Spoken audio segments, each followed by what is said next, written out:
What's up, guys, and welcome to a brand new episode of the King's Corner, where this week and today we're going to be talking about Teenage Mutant Ninja Turtles Mutant Mayhem. This is the second animated feature film to come to us from the Ninja Turtles, released in theaters. I believe there was a Netflix movie that came out a year or so ago or something like that, but this is the second theatrical release animated film from the Turtles. First one came out in 2007. You also had the original live action trilogy and the two live action Michael Bay films. The 2014 movie just coming out on 4K Blu-ray a couple weeks ago. So I've been a fan of the Turtles. I mean, I kind of grew up in the early 2000s, late 90s, so I was kind of occasionally watching the original films on VHS, but I don't remember anything from them. I remember images of like the third movie when they were on horseback or something like that, but I really don't remember anything from those movies. So I do plan on rewatching them. The 2007 film, I remember seeing that in theaters, really enjoying it. As a kid, getting all the action figures, that was great. And then the Michael Bay films, I don't really think I liked those movies all that much. I thought the first film was better than it was. It just came out on 4K, rewatched it. The picture and sound is great, but then you watch it, and I was just kind of like, oh, that's actually not as good as I remember. And then you have the second film, Out of the Shadows, where I only seen that once in theaters, so I don't really remember much from that either. So I'm a fan of the Turtles, but not a hardcore fan. And I will say that it's not a bad movie. Is this a great film? I don't think this is a great film. You have people raving about it, saying this is one of the best Turtles films. It's the best Turtles film, yada yada. Um, and I just don't think that's the case. Even though I don't really remember the other ones anyway, I can imagine that I would like at least one of them more than I like this. Probably even the 2007 animated film. If we're comparing animated films, I probably like that more because that movie had more of an edge. Um, but the story to this film, so they're teenagers. They got the secret ooze. They're the turtles for like 15 years. I think the movie was trying to say that they're 15-year-olds in this movie.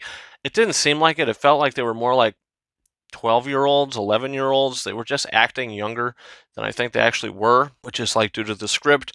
And you have April O'Neil. She's younger. She's in high school as well, and she's a little shy. She wants to be a reporter, and there's Mutant Mayhem going on in New York. What's going on? There's the Superfly going around. There's other mutants, and yeah, we have to save the day. The turtles have to save the day. At the same time, they kind of want to be accepted into the above world, which we've seen in Turtles films before, like the film Out of the Shadows is the second Michael Bay produced film.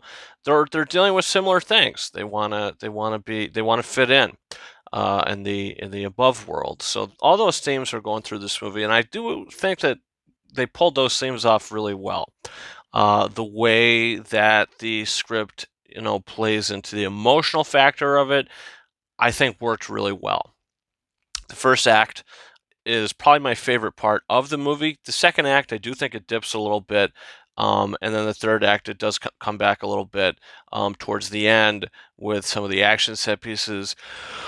And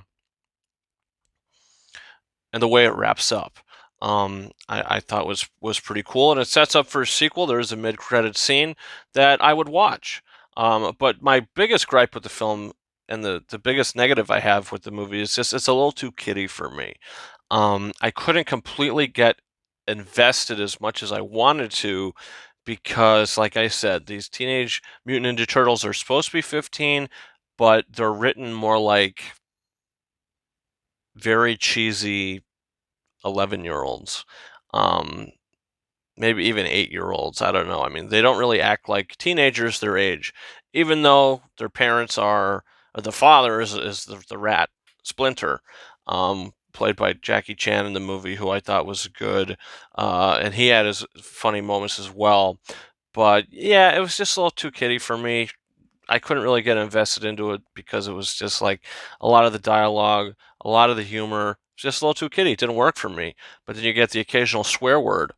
That they use the word hell a couple times in the film, which kind of surprised me.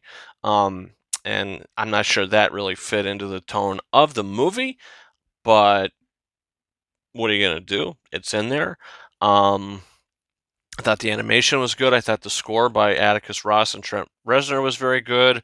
Yeah, I didn't think this movie was great. I thought it was fun. Thought it was entertaining.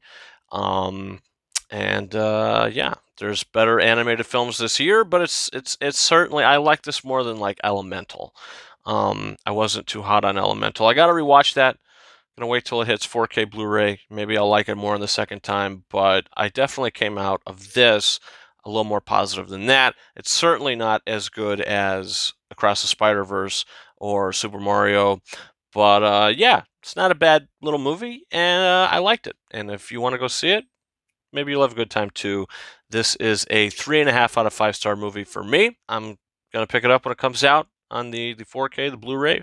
Hopefully, the Steelbook comes out for it, and yeah, watch it and have fun with it. Because in the end of the day, it's an entertaining little movie. So that's where we're at with that, guys. Comment down below. Do you plan on seeing Teenage Mutant Ninja Turtles: Mutant Mayhem? Leave that down below. What are your thoughts on the movie? You did see it. Also, don't forget to hit that subscribe button. We have another episode of The King's Corner coming out very soon, where I review some films that I missed theatrically that hit Blu-ray. We're talking about Beau is Afraid, about My Father, and we are also talking about Polite Society. So yeah, a bunch of films we'll be talking about. Also coming down the pipeline, we've got a bunch of new releases coming out.